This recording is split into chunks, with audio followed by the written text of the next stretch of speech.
ब्रह्ममुरारिसुरार्चितलिङ्गं निर्मलबाधितशोभितलिङ्गं जन्मजदुःखविनाशकलिङ्गं तत्र नमामि सदा शिवलिङ्गम् देवमुनिप्रवरार्चितलिङ्गं कामदहं करुणाकरलिङ्गं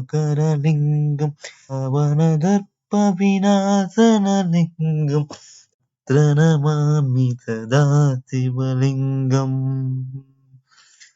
सर्वसुगन्धसुलेपितलिङ्गं बुद्धिविवर्धनकारणलिङ्गं सिद्धसुरासुरवञ्चितलिङ्गं तत्र नमामि शिवलिङ्गं कनकमहामणिभूषितलिङ्गं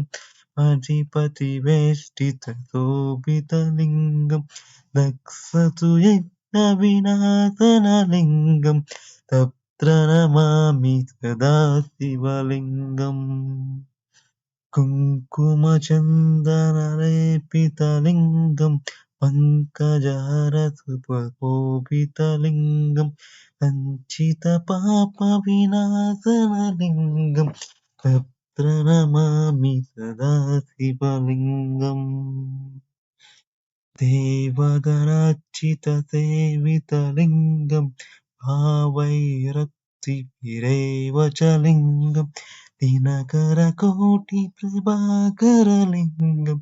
तत्र नमामि सदा शिवलिङ्गम् अष्टदलोपरिवेष्टितलिङ्गं सर्पसुमभवकारणलिङ्गम् अष्टदरिद्रविनाशनलिङ्गं तत्र नमामि सदा शिवलिङ्गम् सुरगुरुसुरवरपूजितलिङ्गं सुरवरपुष्पजदार्चितलिङ्गं परमपदं परमात्मकलिङ्गं तत्र नमामि सदा शिवलिङ्गम् लिङ्गाष्टकम् इदं पुण्यं यत् पठेत् शिवसन्निधौ